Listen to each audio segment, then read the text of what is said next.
सादर नमस्कार। क्या आप जानते हैं कि दुनिया की सबसे बेहतरीन डेलीगेशन और निगोशिएशन स्ट्रेटजी हजारों साल पहले प्रभु श्री राम जी ने बालीपुत्र अंगद को समझाई थी। आज हम रामचरितमानस की एक ऐसी ही चौपाई का विश्लेषण करेंगे जो एक लीडर को माइक्रो मैनेजमेंट छोड़कर अपनी टीम पर भरोसा करना और विन विन का समाधान निकालना सिखाती है।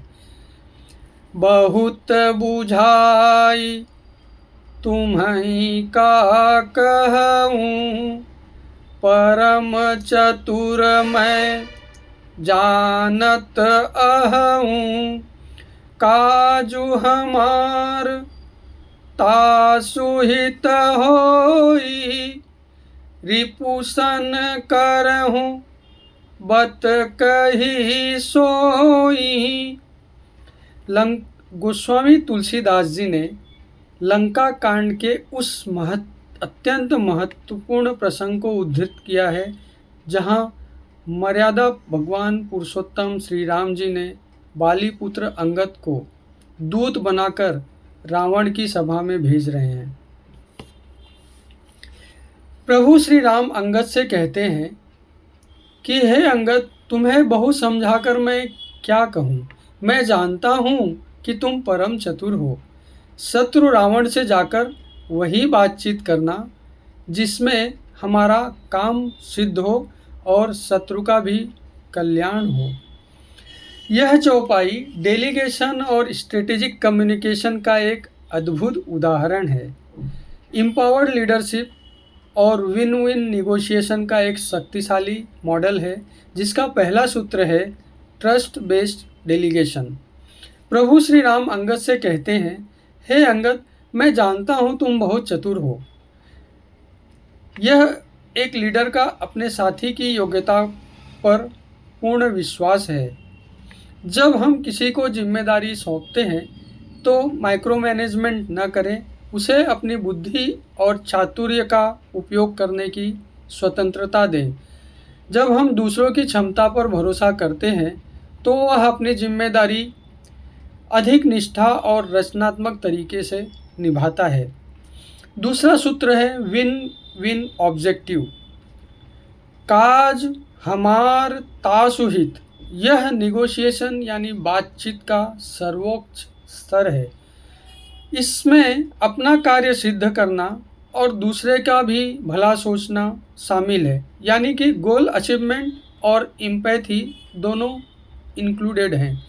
जीवन में किसी भी विवाद या चर्चा को सुलझाते समय केवल अपने हित के बारे में न सोचें।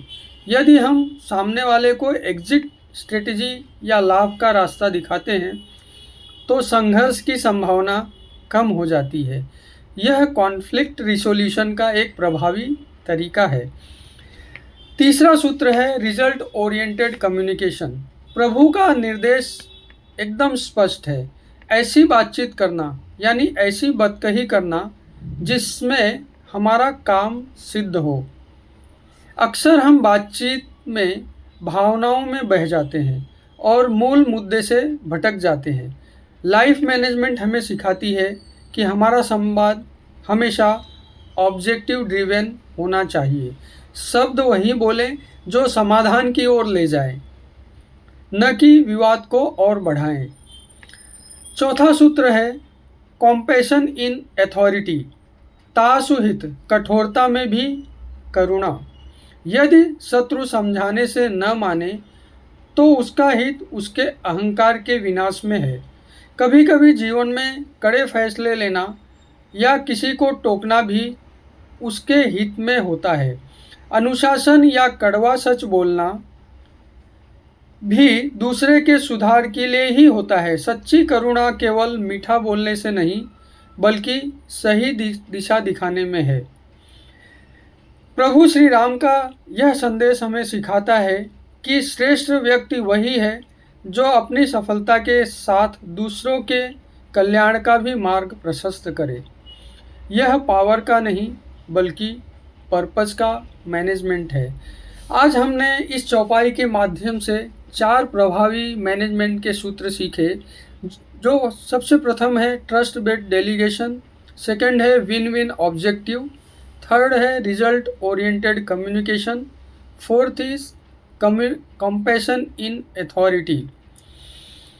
प्राचीन ज्ञान और आधुनिक मैनेजमेंट का यह संगम अगर आपको पसंद आया हो तो इसे शेयर करें और आज से ही एक एम्पावर्ड लीडर की तरह सोचना शुरू करें। जय श्री राम।